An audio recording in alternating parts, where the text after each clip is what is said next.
Okay, folks, we had a pair of boots come in for repair here, and well, let's have a look. Let's first have a look at who made the boots. Okay. Oh, Georgia Boot Company. Okay, Georgia Boots. Yeah, we very familiar with this company right here, and a little disappointed that they're resorting to this kind of stuff right here. Guy paid a couple $100s for these boots, and he works in the oil field in Saudi Arabia. Okay. He bought these, and he goes out for 6 weeks, 2 months at a time. And he bought these before he went out on his last rotation. And this is one time, folks. One time, one trip. You're seeing the quality that you're getting on these boots. And so, anyway, he brought them here for me to repair. All right, I'm not going to be able to help him because when they make these rubber, this is a rubber injection molded kind of a material. I wouldn't even say it's not even a good quality piece of rubber. I'm going to show you why. Because okay, in order for them to make these in a mass production environment requires sewing machines that cost like $100,000 or more, and they can sew boots like this, you know, probably 100 pair an hour. Okay, we don't have those kind of machines in the shoe repair shop. Everything that we have sews leather or vinyl.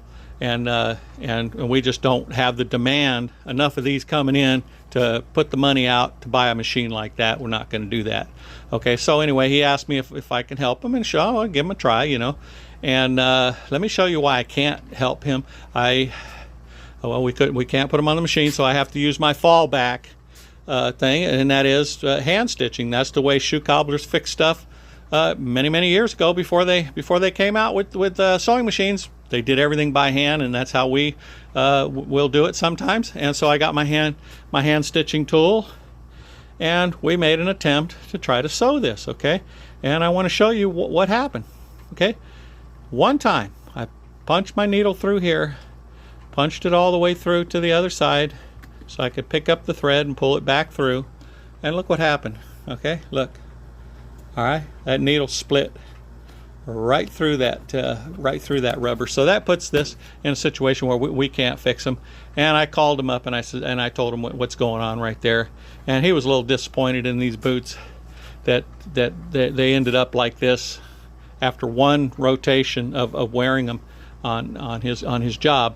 But I want to zero into a couple of other things here to bring you guys up to date as to why you don't want to waste your money on stuff like this.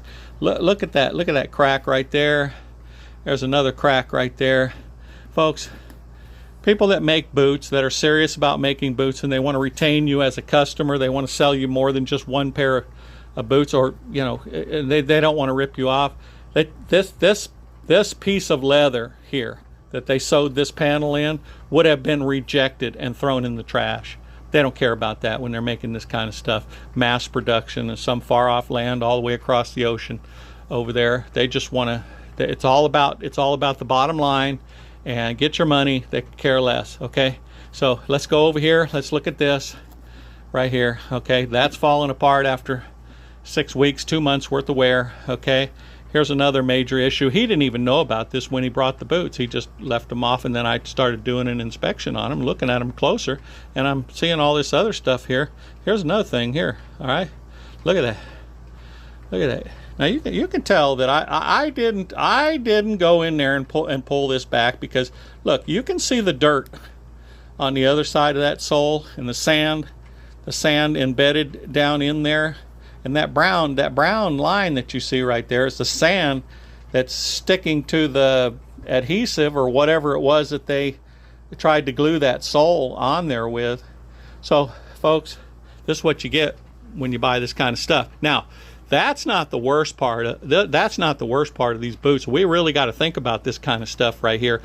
And I'm talking about a working environment. I'm not talking about like if you're going to garden around the house, or, you know, it's winter time, it's wet and sloshy out there, and say you got to clean off the sidewalk with your snow blower or something like that. You're only going to wear them for an hour or so. That's not what I'm talking about here. I'm talking about you guys that are going to wear these for an 8, 10, 12-hour shift or more, day after day after day, in a working environment. Okay, look, you're out there trying to support your families.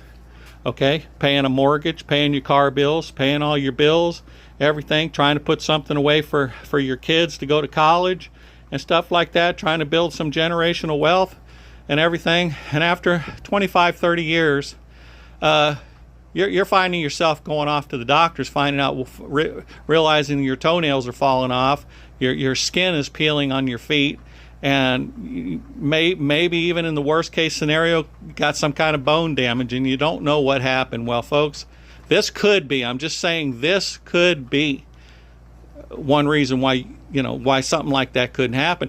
Now look, we got chemicals out there. One in particular, I'm gonna hit on one in particular that I've been reading up about. It's called PFAS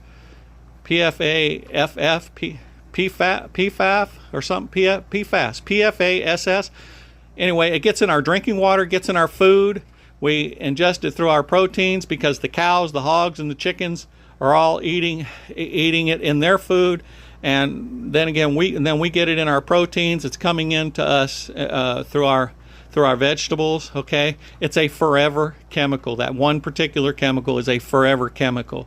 It gets in your body now. Okay, now let's go to these right here, and I want to ask you how many different chemicals, because this is in a liquid form before they blast it through the injection molding process to make this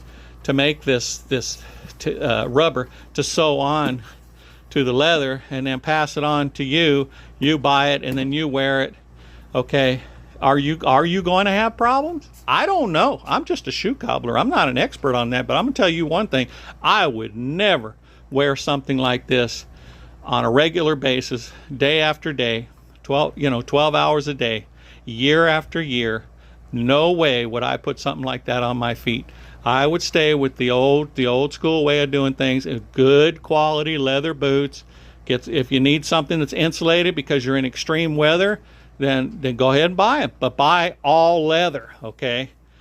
Boots, and clean them off with a brush. See this dust and everything that's on there? You could just take a heavy brush. You don't have to clean every little bit of it off, but get most of it off. Kick the mud off of there and slather. And I'm telling you, slather some mink oil on there. And me personally, sometimes, like if I was going to do this pair of boots right here, I would just grab that mink oil in my hands right there and rub it in there rub it in. Like, no different than if you're going to rub lotion on your body, except do more, okay? And push it down, soak it down in that leather, hit it with a little heat hair dryer or a heat gun, let it melt in there, put them out on the patio on a sunny day, let that mink oil, that's the best thing you can do for your boots. Work it down around here. If you have a welted boot, work it down around there. And another thing about this fine dust right here, I want to tell you about this real fine dust that you see. If you're in a work environment and you're in mud and dust, any kind of stuff like that, on a microscopic level, when you get down to a microscopic level of what mud and dirt is, decomposed granite, sand, and stuff like that, it's just microscopic little razor blades. Every time you take a step in the boot, you're cutting into the boot. It gets down in there. Every step you take, it's cutting into those stitches and stuff like that. Don't buy this kind of stuff. Buy the leather stuff, but protect your stitches, protect your leather by taking care of your boots. That's how the old timers did it back in the day. Hey, those loggers and stuff like that, they really had to put out a lot of money. Those people, the pioneers and stuff like that, they knew how to take care of their stuff, and they did. You know why? Because shoes were very expensive back then. They're very hard to come by. They had to make them last, and that's how they did it. They rubbed oil, mink oils, neat's foot oil, all kinds of stuff. You can even use, if you don't have it, go in your cabinet and get you some Crisco. If you got Crisco grease, I don't keep it around my house, but lard, just cook up a pan of bacon and let that grease dry out, okay? Or, get cold, you know how it turns white? Get in there with your hand, grab that grease. If you don't have anything else, rub that into your leather. That is the best thing that you can do. Now, why am I saying that? Why grease? Who? And you probably say, grease, Hey, stop and think about it. A leather boot like this? Well, how did that leather come into existence? Okay.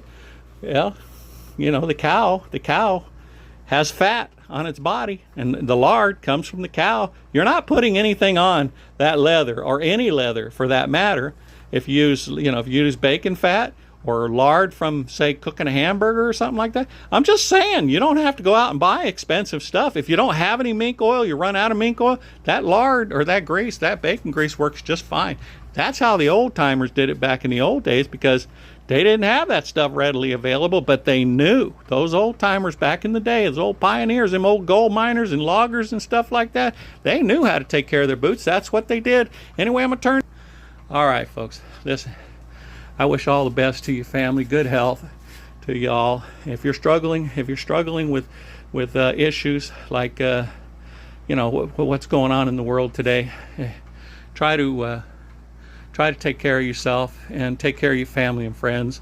And please like my video and share this with other people. Friends, okay? Your friends don't know what you just seen right there. Your friends don't know. Help them out by sharing this over to them. Anyway, I'm your Huckleberry when it comes to fixing boots and shoes.